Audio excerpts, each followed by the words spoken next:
We open this episode of The Bachelorette Australia with a discussion of Jared's seed, which appears to have been spilled, on barren ground.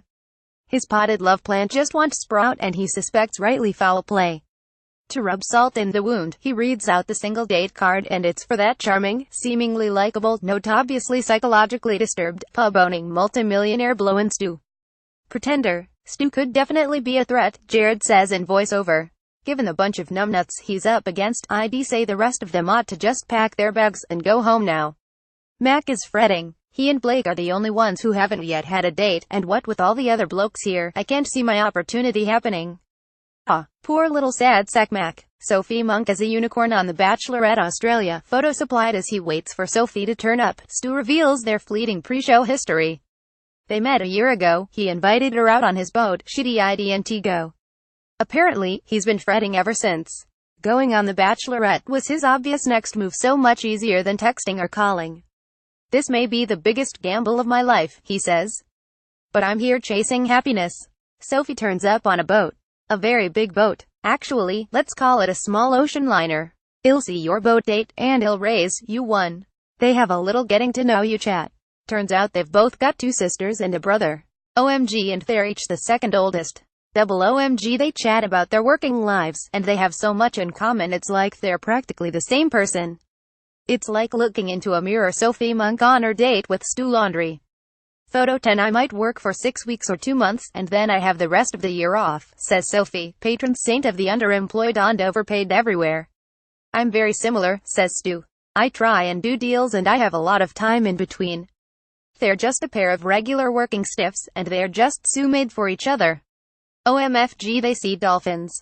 The storm clouds are clearing. Could this date be going any better? There's a golf driving range on the front of the boat. Wait, is this Seinfeld? Is the aim to get the ball into the dolphins' blowholes? No, there's a small target bobbing around in the waves. They make a wager. He's got 5 shots at hitting it. The prize, you get to kiss me, she says. Game on. Yacht golf. Stu takes a swing at impressing Sophie with his big aim. Photo 10. He shoots. He misses. Oh, that didn't go in, she mutters disappointedly. She is so clearly into him. The second shot is long. Too big, says Stu. Better than too small, says Sophie, queen of the double entendre. The third shot falls short. Come on, Sophie urges, a hint of desperation in her voice. Seriously, shots 4 and 5 miss too. Let's high-five it anyway, she says. It's couch time. I wish I'd asked you out 12 months ago in a better way than I did, Stu confesses. It would have saved me a lot of heartache because this is not the way I intended things to happen. He's come on the show as a blocking move, he admits. Through this experience, you would have ended up with someone else. I didn't want that to happen. I am dead set in. Stu shoots for the star, in this case Sophie on The Bachelorette Australia. Photo 10. But his intentions are honorable, he insists. He's serious about wooing here. I'm here, he says. I dead set am. She is so smitten that we might as well just fast forward to the final episode and roll the end credits now. Game over. Man-child's in the mansion. Get out of there so these two can set up home and move his kids in, and they can convert the PlayStation room to a nursery. When I met Stu a year ago, I really misjudged him, she tells the camera. I'm so happy that he took the chance and came here. She gives him a rose, and she gives him a kiss. Violin swell. Then he starts talking, mid-pash. Shut up and just kiss me. Sophie and Stu got passionate despite his tendency to kiss talk. Photo 10. Can you not talk, she says. They go again, but just as he's chowing down on a mouthful of Monk, he blurts out, you look beautiful. Oh shit, she says, barely believing it. You talk through kisses. Could this be the first male-female relationship ever to founder because the man communicated too much? Sheesh.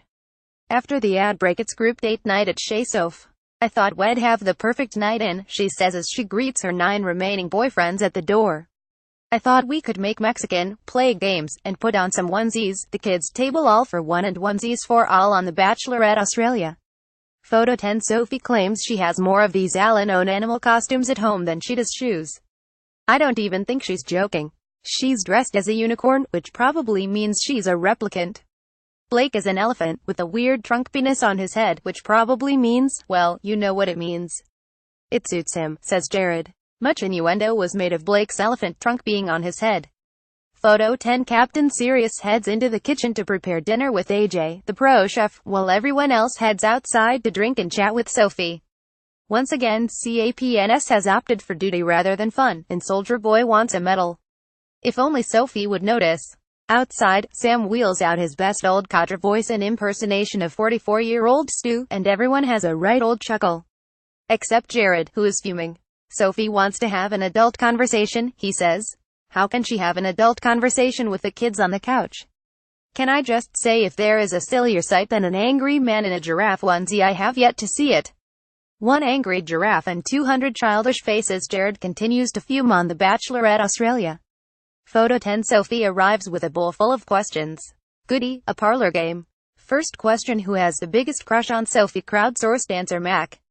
Second question: who is the biggest threat in this competition? Answer: Jared. Stu. Third: who feels they could have their heart broken? Answer: everyone. Fourth question: who sabotaged Jared's pot plant? Answer: Blake.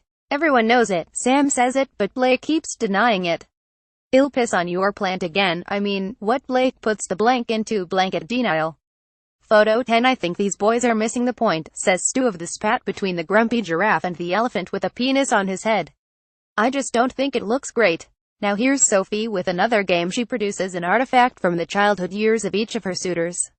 Yay, it's regression therapy time. James tears up at the sight of his first teddy bear, but can't really say much about it, possibly because he has suddenly reverted to the language skills of a 12-month-old teddy clutching bub. Boys do cry. James and his bunny aren't the only softies. Photo 10. James pees on the couch and smears carrot puree in his hair as Jared gets his gift, a scrap of his blankie. He's so in touch with his infant side that he'd have plenty to say about Blanky if only Blake, who is clearly drunk, didn't keep butting in. Just shut up, says Captain Sirius. Just shut up. The others get photos, drawings, sporting trophies. It's all too much for Jared, who tears up and leaves the couch. I just need a minute, he says, sobbing. The Blanky reminds him of his grandparents, he tells Sophie. They're gone now. It's sad. Who is being a giant child? Jared needs his Blanky after Blake's rebuke. Photo 10. Inside, Luke, aka George Clooney, sums it up. That what you just saw with Jared is the realest thing out of this whole experience. Really, thinks Blake, who simply looks baffled by it all. Emotion, empathy, what are these strange concepts of which you speak? Finally, it's time for Sophie to have some special time with one of the chaps, and she picks her stalker. I am so excited, Mac says to the camera. Like, really excited, chuffed. I'm bursting with excitement. This is the moment I've been waiting for. He's practically hyperventilating. I swear, his leopard onesie is starting to molt with the stress of it all. On the couch, Mac gushes all over the girl of his dreams. I'm so chuffed that you asked me to come, he says. Steady tiger. I like all of your traits. If only I could remember what they were. Mac's schoolyard crush worries Sophie. Photo 10. To the camera, he goes on and on about his decade-long crush. She's gorgeous, she's blonde, she's tall, she's a class celebrity. She sounds like a poster on his teenage bedroom wall. Confronted with all this unbridled fanboy creepiness, Sophie looks decidedly freaked out. Why do you like me? She asks, and again he gushes all over her. Mac gives me so many compliments, it's very flattering, she says to camera. But it's a bit uncomfortable. Hell, lady, you should try watching it. It's hard for me, Mac says, once again oversharing. It's hard for me, with your presence and your beauty. I get overexcited. Does he even know what he's saying? Surely not. Easy, tiger. Sophie is searching for the stage exit. Photo 10. Sophie tells the camera it feels like he won free tickets to get backstage to have a meet and greet with me rather than a date. He gushes some more about her many qualities, which basically boil down to "you're beautiful," and leaves feeling it all went very well indeed. Thanks for asking. It's rose ceremony time, and Usher tells us two are going home. The gushing geyser is so gone. Jared says, I would die for a rose, and I suspect he might kill for one too. He gets one, and so does Apollo and even Blake, who has not yet had any alone time with Sophie. And finally, it comes down to just three of them: Mac, Sam and Luke. Two got sent home on The Bachelorette Australia. Photo 10. Mac is clearly gone, but given Sophie had a hot date with George Clooney on the beach and Uncle Sam still has a double delight rose up his sleeve, one of these boys is going to feel rather hard done by. Sam survives. This is pretty tough, says Luke, the George Clooney look. Unalake. I hope you find what you're looking for. A pleasure, an honor, says Mac, and Sophie unexpectedly ushers him outside, where she tells him she's really sorry. Fan-crushing Sophie walks her biggest fan Mac to the door in a non-romantic gesture. Photo 10 The microphone doesn't pick up the rest, but I'm pretty sure it goes something like this. I'm sorry Mac, but I don't feel that way about you. But my fan club is looking for a new secretary. Interested? He gushes tears of joy, and says yes. This has been the best night of his life.